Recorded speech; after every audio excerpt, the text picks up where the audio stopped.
Hey everyone, Tim and Lo. It's Thursday, February 1st, 2024. We're here in Eagle Pass, Texas, and behind me right here you can see Mission Border Hope. So Mission Border Hope is the one and only migrant assistance facility here in Eagle Pass.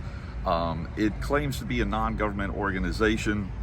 I can tell you that this facility opened last September when the heavy influx of migrants hit here in Eagle Pass, and it's a 20,000 square foot facility.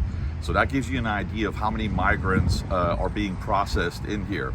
If you look, they have security right here just inside the gates. As soon as we approached the facility, they immediately told us we couldn't be here.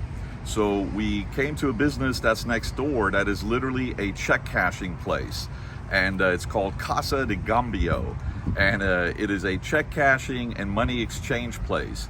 And as we set up our cameras here, the security from Mission Border Hope came out and told us we couldn't be here either because they also own the check cashing place and the currency exchange place.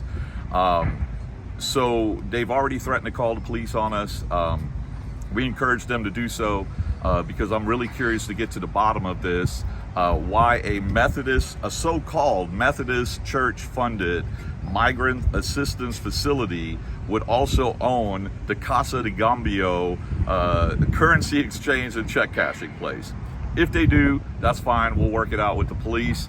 But we're not just going to be run off just because these security guards here don't want us filming what's going on inside that facility.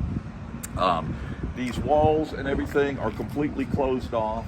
They don't want you seeing what's going on. They don't want you to see the buses coming in here. They don't want you to see the migrants coming through here. We're gonna try to get a different vantage point to look inside the facility, legally of course, and we'll work on that next.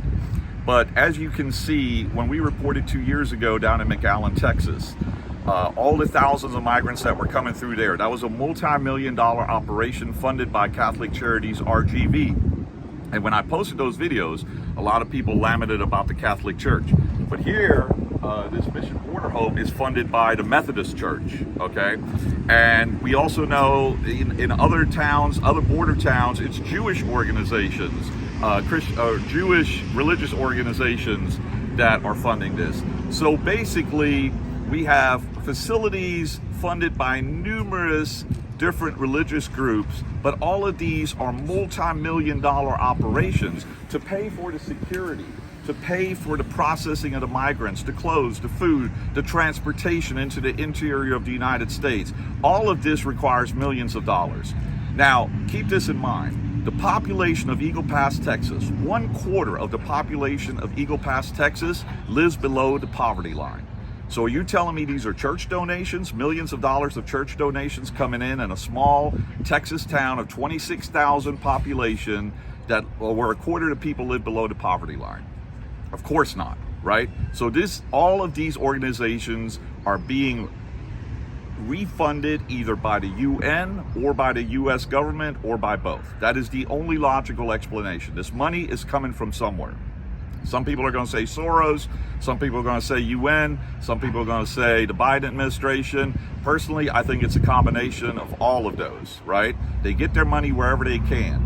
But keep in mind, your tax dollars, in the end, pay for it all in one way or the other. We'll continue to report here from Eagle Pass until Saturday.